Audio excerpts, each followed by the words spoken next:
Hello everyone, and welcome to video 3 of the ROS2 Introduction Tutorial Series. In this video, we'll be covering client and server communication modes, where if you're stumbling into this video and you don't know what the robot operating system is, I recommend going back to video 1 and kind of seeing a lay of the land of what we're covering in this video series. I'm not going to continue to elaborate on this slide. I'll just keep going through this in case someone stumbles into these videos. In this video, we're going to be covering a client and server example, and then actually creating our first server interface package where we'll establish the data types that are being transferred between a client and a server as the inputs and outputs for a service request. We'll write our first service in Python, and then we'll write our first client in Python that makes use of that service. And finally, we'll fill in the gaps versus the reference book that we're using in the command line. Just in case you're following along with the book and you got stuck in this section, because at this point they start to speed things up and stop providing you all of the code or all of the command lines snippets to run. We'll be filling in those gaps in this video. Now, for a client and server, as opposed to a publisher and subscriber that we talked about in video 2, we're no longer just passively streaming data and collecting it through a subscriber. We're now actively requesting that some kind of operation is completed. So we'll have a client that's asking for something to be done. And it's not continuously being done in the background. It's not just um, like live, we are um, manually or our robot is manually requesting for something to be done. And an example of a client and server that we're going to cover in this video is imagine you have a 7 degree of freedom manipulator arm with 7 joint angles. And as an input, you're going to provide these joint angles in radians. And your service that you want to create is adding an offset to these radians, so some kind of intended movement across these joint angles. And then we're also going to convert these joint angles to degrees. So we input in our 7 joint angles in radians, and we output the same 7 joint angles, but with an offset applied and in degrees instead of radians. Once again, I'm not going to keep going deep into the slide, but we are using this reference book. You're going to see me use it throughout this video. It's something that you should consider purchasing because you will get access to the GitHub repo and the reference code that I'm using not only from the book, but from the GitHub repo, which you will see me using in this video. Now, here we are once again in our virtual environment for ROS. And just so you know, this is a continuation of chapter 2 of the book, if you're following along through here. And you can also see chapter 2 of the GitHub here, which I mentioned. And the first thing that we're going to do is we're going to implement that that pack the first package to actually set up our data types that we're sending in as inputs and outputs for our service. And we're going to create our first service file through that. So in order to do that, here we are in the code editor. If you're here and it's none of this is open, if you just have this blank screen, you can click here to open a terminal. You can click here to open a code editor and you'll get VS Code open. Everything that we have in here so far has been the work up until video 2, but you don't need to be quite here to follow along. As long as you have the virtual environment from video 1 up and running, you can still follow along here. And to get started, we're going to create that package within our source folder. So we're going to create another package. So far we have minimal package and the pub sub pi package. So we're going to open up our terminal, go into our workspace. Then we're going to um, create our package in source. So we need to go into source and then we're going to,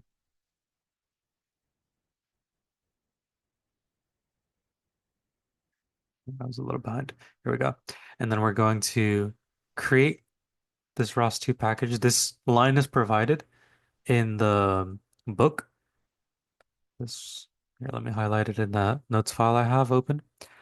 This package is this line to create the package is provided in the book with the proper dependencies. I just kind of collected it here because there's an issue copying and pasting it directly.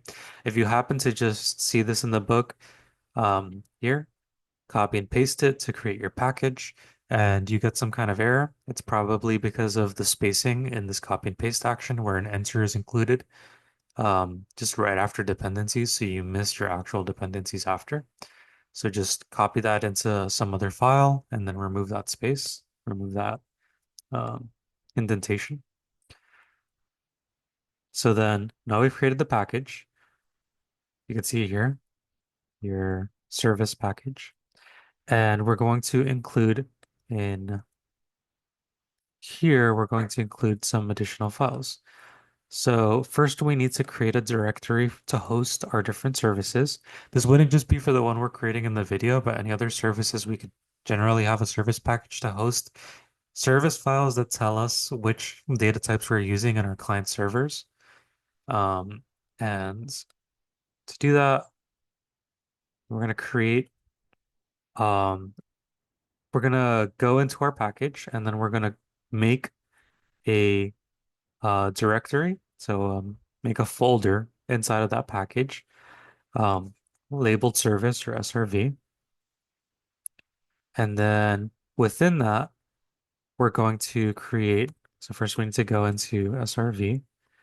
We're going to create, oops, um, there we go. We're going to create a file called joint conversion that's going to host the input data type and the output data type. So once again, you don't have to use the command line to create this file. We're using that. And so by doing that, you can see we created that folder. And you can also see we created our service file .srv. That being said, you could also just create those using the IDE by creating a folder with this button, new folder, naming it properly, and then creating a new file with this button and naming it accordingly. Going back to the GitHub, we can start to look through our reference code. So we can go to service package, SRV, and this joint conversion service file. And this is all that's included in that service file. It's just what sort of data type is going across an input message, which is going to be a float 64 array. So 7 values in an array that are each float 64 values as a data type. That's going to be the input joints, and then we're going to get the same data type as our output. So we're just going to hit Control S to save, or you can also manually save. And then the next item is going to be um, adding some code to our CMake dependencies file, CMake lists. These additional dependencies right here are necessary for these service packages. So we need to include them, otherwise this will not work. Give me one second, let me reference the book.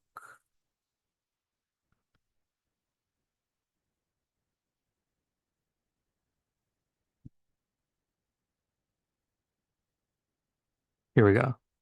So we need to include right below, yeah, here we go. Right below those dependencies, we need to include a reference to our service file so that ROS recognizes that our code is dependent on that service standard messages file that we just created, where we're telling ROS what our input and output data types are. So it's just this line right here.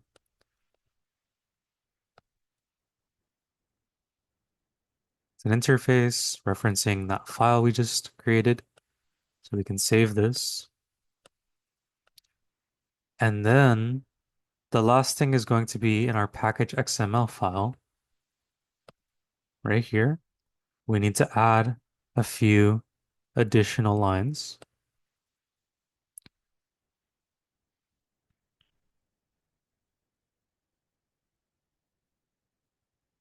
This can be right below this depend section.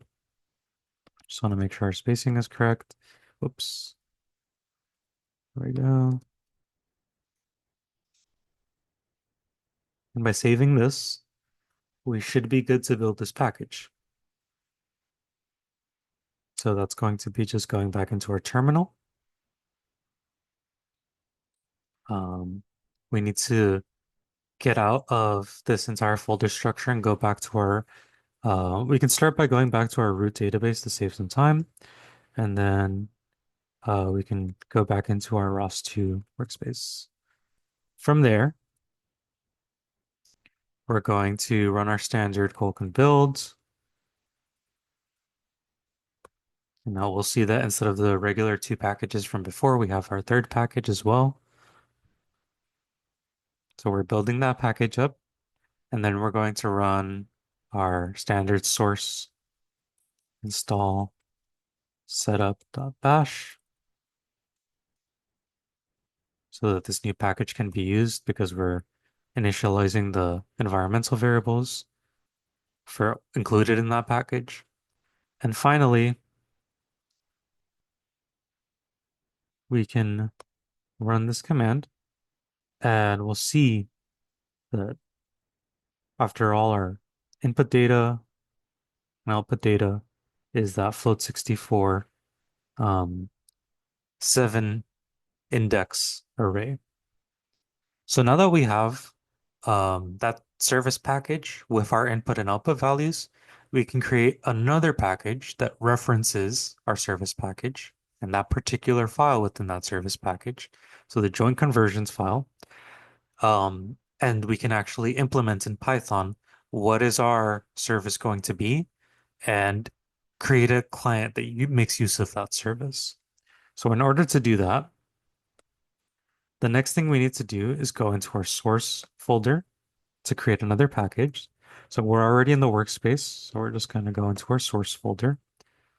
And then we're going to, once again, I I just wrote this out in a notes file. You can copy it from the book, but just make sure after dependencies you get the spacing correct. Otherwise, it's just going to run and fail.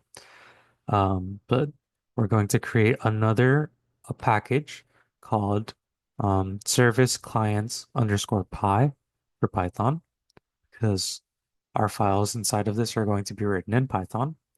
And then we can actually, um, rather than using the command line this time, let me kind of clean this up so you can see here's our new package. Inside of, as usual, inside of the directory with the same name as the package, as the package directory, we can create our new Python files. So we can call the first one service.py. And I'm just going to grab the code for it from our GitHub. Since this is a learning process, we can talk about this code.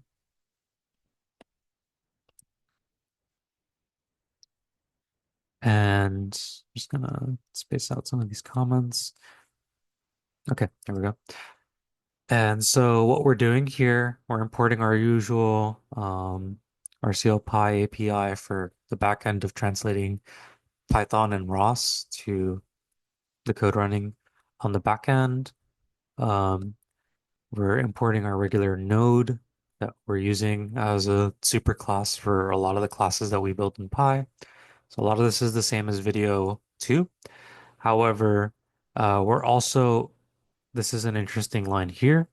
We're now referencing that other package that we created just a moment ago with our service file.srv. And we're importing in particular the from that SRV folder, which I'm going through in the IDE's folder structure, um, file manager. You can see in that SRV folder, we have that joint conversion file.srv. So we're just importing that in because we're referencing that in our code. Oops. So now that we're here, we're going to create that service as a subclass of the node. So it's inheriting from node. And then um, in the initialization of any object of this class joint conversion service, we're going to call this self.create service that makes use of that joint conversion in the other package with the .srv file so that while we're creating that object, it knows using this parameter for this create service method what the input and output data types are going to be. So this is a little abstract here, but with this line, our object knows that its input data type is going to be that float 64 7 index array, and same with its output data type. Furthermore, we're calling our service joint conversion, and we're invoking this joint conversion callback method that's defined below. So we'll talk about that in a moment. But we mentioned in our slide deck earlier that as part of the service, the two things that we're doing are applying an offset, which is just right below here. We're defining the offset for the service, and you can play around with these values if you want to play around with the code and see what the different changes might be. And we can also go ahead and not only apply our offsets, but also convert from radians to degrees. So in that joint conversion callback, that method that is called, invoked whenever an object is created of this joint conversion service, we're applying that offset that was provided, and then we're transforming from radians to degrees using this equation. And it takes in the joint conversion callback method that we're invoking in that service takes in a request parameter that is used to store the values for our 7 index array into an input vector that we can use for this process. And then it's returned in the form of the response um, parameter. You can see it's returned here. So once we apply those conversions, we're reloading our new array back into the response and then sending it back out. And we'll also print that the conversion was performed just to see that confirmation. Now, all of this can be seen here in the uh, main algorithm where it's actually run. Um, we're initializing that object where all of this code will run because of the initializer, including this line. All of this code in the joint conversion callback method will run, and it'll take in our input array and output our converted array. And we'll also continuously um, spin conversion, so initializing the service so that we can see this as a provided service across our ROS network. So once we build our clients, we'll see this in action. In fact, once we build this package with the service.py file and set up our setup file and go through the process of actually running the service.py file, you'll see by using the spin command as usual, which was present in some of the previous packages we created in the pub sub video, for example, you'll see that we can actually notice the service being provided within the ROS environment. So now that we're done with the service.py file, we're going to just add this line to our setup So as usual in the entry points, we need to define the name of what we're going to run. So we can save these two files, just pressing Control S on each. And then by going into our terminal, we can run the usual, you'd have to back out. Just remember to run these in your workspace. We can run our usual Qualcomm builds to build our fourth new package. And then we can run source install setup.bash. At this point, you see me typing these in a lot. These are going to be just those standard Linux commands that you memorize for running in ROS. So now our environmental variables are set up, which includes um, that entry point that we can call. And then we're going to run ROS2 run that service file that we just created. And you can see that, not much is seen here. It's just running. But if we create our second terminal and if we run the ROS2 service list command, you can see all of these services are accessible. And that's really the point of running this spin command. It's just keeping um, the service accessible across our ROS network so that once we create clients, it can actually, like those clients can actually call on that service. So the next thing that we need to do, and before I continue with that, I'm just going to go back here and go to our first terminal and press Control C just to interrupt that service call. And when I do that, you can see if I go back to terminal 2 and run the service list again, none of those services are available anymore. So you have to have a terminal running, a server running on your ROS network that's providing those services.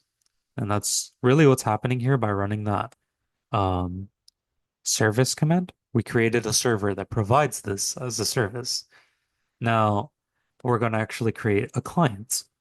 So we're going to go to our um, SRV, so service client underscore pi directory where the server file was, and we're going to create client.py.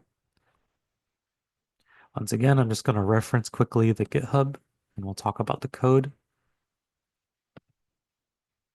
So once again, you can access all this by purchasing the book. You don't have to. I mean, I guess you could just see it in the video here if you're curious and you can recreate it, but it would definitely benefit you in terms of accessibility and speed to just have the book. And in this client file, which I'm just going to save quickly, we're importing in some of those standard items again. We're importing in, once again, under the service package file, that join conversion.srv file that actually allows us to use the float64 7 index array input and output. And once again, we're using the node superclass to inherit to a joint conversion client this time. So both the client and the server are nodes. And then when we initialize it, call it a client, we're just running this create client method that references those input and output data types that we created in the .srv file. And it calls this client joint conversion. This script is just here to end the client from running if the service is not available. And then we're just creating an additional method that can be called for an object that we create of joint conversion client type, where we can actually request for um, our 7 joint values to be converted and stored as a result. So here's the code that's running and referencing that class, where we're creating an object of that class. We're creating our joint values that we're going to provide. We're using that object of the class to send a request to convert those joint values, and we're going to store that in a response, and then we're just going to print that response. And once that's completed, we're going to close our nodes. So we're not, this is just for memory. We're going to close these nodes. We're going to shut down our API for Python on the back end for this file. And we can save this. We can go back to our setup file to make sure that we create. And this time, rather than copying and pasting it, I'm just going to comma and add in the modification myself. So we have a way to call our clients in the environmental variables. So you should get used to being able to fill out this section of the entry points whenever you create a Python file to run in ROS. And now we're going to need to go back into our terminal. Let me just reference my code just to make sure I wasn't missing anything. And then we're going to, once again, in the first terminal, we're going to run our usual Colcan builds.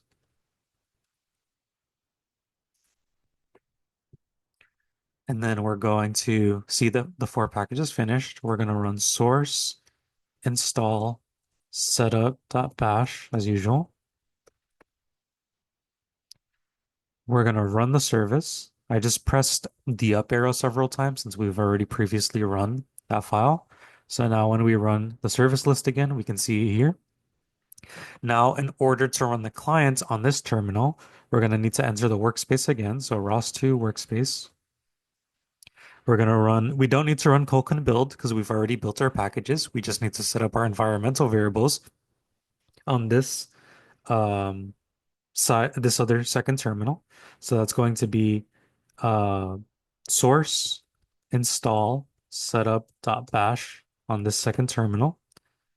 And then once again, we'll run ROS2 run for the client. And you'll see in a moment, this is our response. So we got the response that we asked for here in the client. Right here, we're printing the response, and then the actual response itself is whoops, right here is that float 64.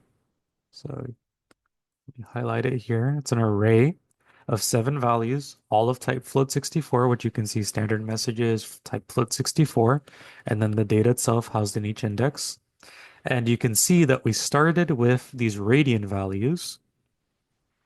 And you can do the math if you want to compare, but this is coming out correct. We added this offset from our service, and then we converted from radians to these degree values. So if you've been following along, congratulations, you just created your first client and server. And just to kind of tie this all together so you can take some key takeaways away. Whenever you're going to create a client server, you just want to have a services package for storing these .srv files that contain your input and output values.